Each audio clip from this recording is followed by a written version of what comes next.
आज हुजूर अल्लामा तैयब शाह रहमতুল্লাহি আলাইহির উরুস মুবারক। দেশ ও বিদেশে যে যেখান থেকে দেখছেন সকলের প্রতি সালাম, আসসালামু আলাইকুম ওয়া রাহমাতুল্লাহ। গৌসে জামান হুজুর আল্লামা তৈয়ব শাহ রহমতুল্লাহি আলাইহির উরুস মুবারক উপলক্ষে আপনাদেরকে জানাই শুভেচ্ছা ও মুবারকবাদ।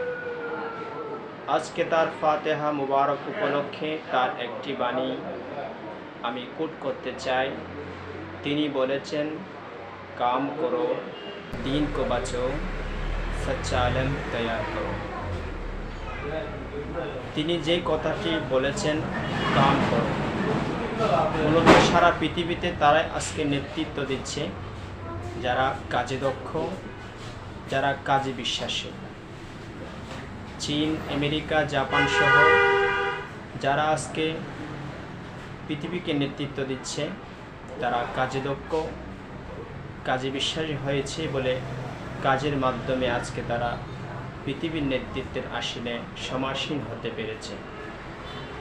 আবার যদি দেখা যায়, হুজুর আল্লামা তৈয়ব শাহ রহমতুল্লাহি আলাইহি তার পরবর্তীতে বলেছেন, দিন কো বাঁচো।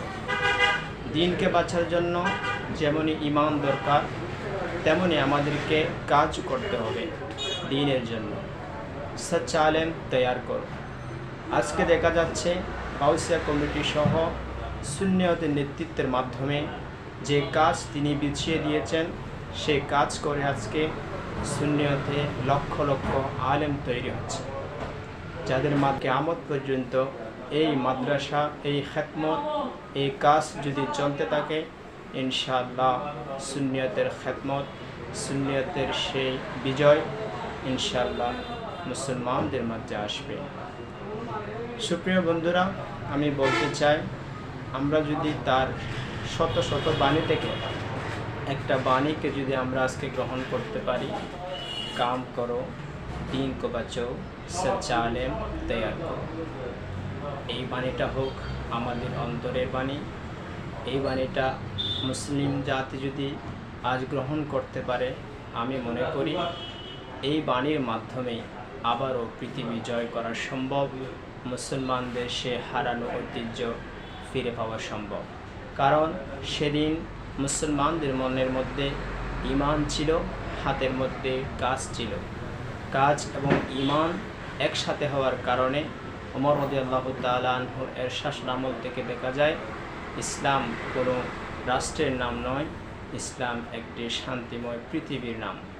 ইসলাম এই সম্মান অর্জন করেছিল শুধুমাত্র কথা বা বুলি দিয়ে নয়, ঈমানের মাধ্যমে, কাজের মাধ্যমে। আজকে আসুন মুসলমান জাতি, আমরা চলুন ঈমানের সাথে কাজে নেমে পড়ি। এটা হোক দেশের জন্য, জাতির জন্য, ইসলামের জন্য, সুন্নিয়তের জন্য। আবারও দেখা হবে, সে পর্যন্ত ভালো সুস্থ থাকুন। আসসালামু আলাইকুম ওয়া রাহমাতুল্লাহ।